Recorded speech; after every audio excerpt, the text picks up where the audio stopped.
Physical Science exam 2015, question 14. First of the criterion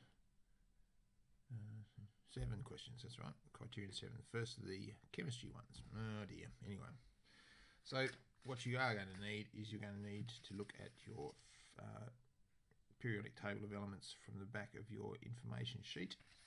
It's going to help you out with this one. So predict the empirical formula for the compound formed between the two elements that have atomic numbers 11 and 8. Alright, well let's look up where they are. Atomic numbers 11 and 8. So we look through here. Atomic number is this one here. So this one is the number of protons. So we're looking at sodium and we're looking at oxygen. So we've got sodium here, oxygen here. Let's have a little look here. So it's going to be sodium and oxygen, and look at their position in terms of their valence electrons.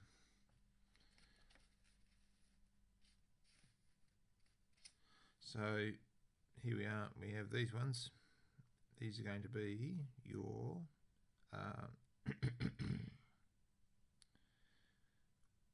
these are all going to have one excess valence electron, so they're going to want to give those up pretty easily. So that'll form a ion Na plus.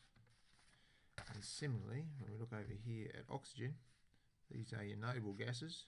Come back 1, come back 2. So these ones are going to have 2 gaps. We want to fill up 2 of those. So that will be looking to add 2 electrons into this column here. So we shall go with 2 minus. So what that means is this one's got a charge, this ion has got a charge of 1 plus, this one at 2 minus. So what we're going to have here is Na2O. So you're going to need 2 of these ones to match up to that one there. And that's going to be the imperial formula for that particular question. So, next question. How many electrons are there in a nitride ion N3? N3 minus, I should say. So let's have a look here. How many are we going to have? That means that, looking here at nitride, we've got an atomic number of 7, which means we've got 7 protons. That means in a normal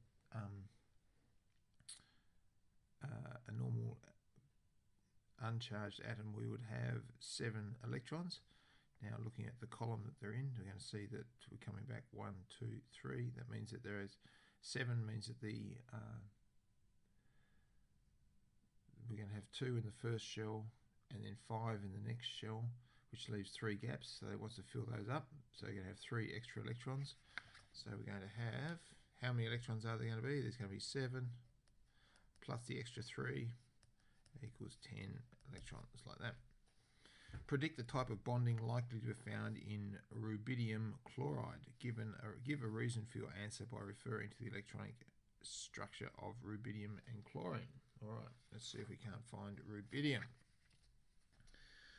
So we're looking at rubidium. Here we are, rubidium number 37, which is down in the first column here.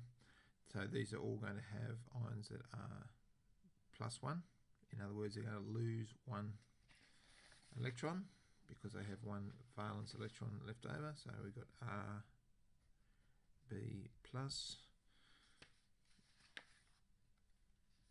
So what we have here, rubidium, is going to be, where are we? 37. So we're going to have 2 electrons in the first shell, 1, 2, then 8 in the next shell, then 8 in the next shell, then we're going to have 18, and then we're going to have 1 left over. And if we have a look at chlorine up here at 17, Cl, that'll end it. Well, I won't take that one. I'll just put chlorine in there at the moment because chlorine plus indicates that we've lost that 1 electron at the moment, but we won't worry about that. Oh, sorry, rubidium means we've lost that 1 electron. So chlorine is going to be 2 in the first shell, 8 in the next shell, seeing as it's 17 here. Oh, 17. and that's 2 and 8 is 10, plus another one, next one is going to be 7. Okay, so you've got the electronic structure there. Predict the type of bonding, therefore this one will go and this one will fill up. So we'll go through from there.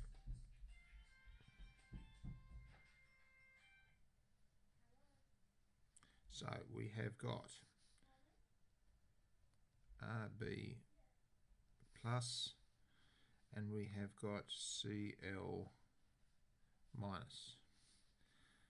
That one will become 2, 8, 8, 18, and means that we've lost that last one. And this one will be 2, 8, 8, which means that the valence electron is filled up. So we're going to have, therefore, we have plus rubidium 1 plus, chlorine 1 minus, therefore RbCl is going to be an ionic structure. Predict the type of bonding likely to be found in the rubidium chloride. That's what we're going to have. Give a reason for your answer by referring to the electronic structure of rubidium and chlorine. Well, pretty much. It's ionic structure of Rb plus and Cl minus in a lattice. Very good. It is more accurate to use, part D, it is more accurate to use the term formula units than molecular formula when referring to a solid rubidium chloride. Why is this the case? Well, what we have here is the ratio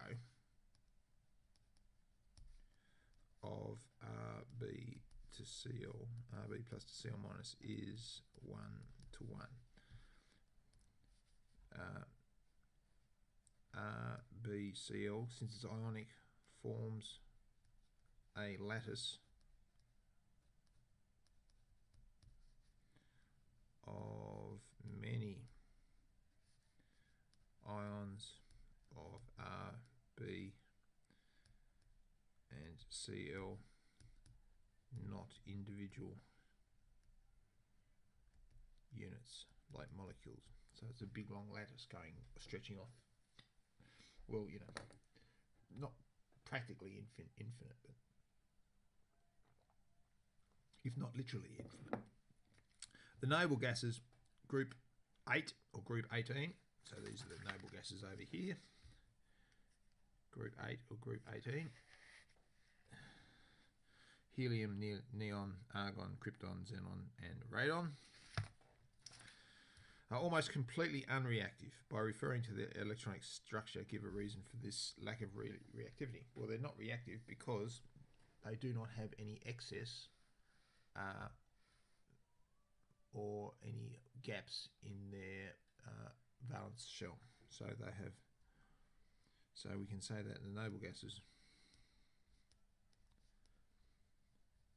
have completely filled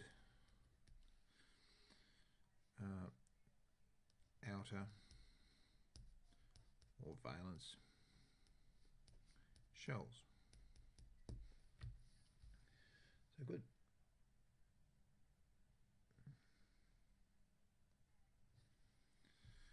So they're quite happy being by themselves, right? Under conditions of high pressure, xenon can be forced to react with fluorine to form xenon tetrafluoride. Identify the type of bonding in xenon tetrafluoride. Okay, xenon tetrafluoride. So we've got xenon here mixing with 4 fluorine atoms.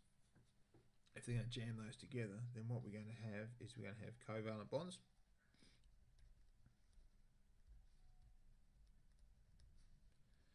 Between xenon and fluorine, and it's going to be van der Waals.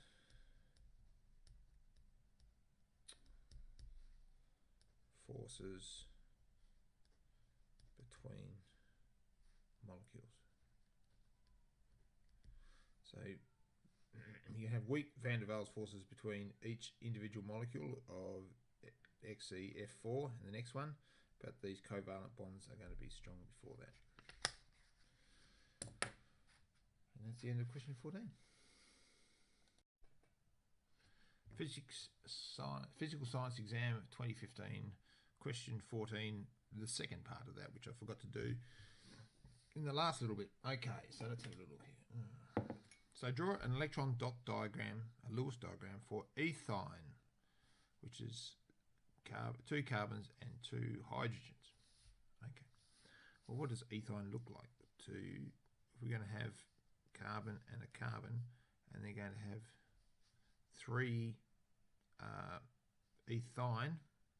Thinking back to your carbon chemistry, it's going to have 3 bonds between the carbons, and we know that carbon only has 4 bonds, so it's going to leave 1 left over to go towards that. Now we know that each one of these needs to have 8 electron dots to go around that, except for hydrogen, which only has 2. So we will have this example here, C, C, C, H. So we know that carbon has 1, 2, 3, 4, and carbon has 1, 2, 3, 4, based on its position in the electron. That's why carbon is so popular in terms of why they base a whole series of branch of chemistry around it, is that because in this position it has got a valence shell that has 4 electrons in it, which means it has 4 gaps, which means that it wants to share itself with everybody. So we'll see how we go. Now hydrogen only has 1. Hydrogen only has 1. So what that allows us to do, 1, 2, 3, 4, 5, 6, 7, 8. That one's got 8 now. 1, 2, 3, 4, 5, 6, 7, 8. That one's got 8 now. This one's got 2 for that one. This one's got 2. And that's the end of the story. If you wanted to tidy it up, you could go like that. That one, indicate that one, that one, that one, that one, that one, that one, that one, that one, and then back with the hydrogen and those hydrogens there. But you know, it's probably a bit over the top. And that's the end of the story.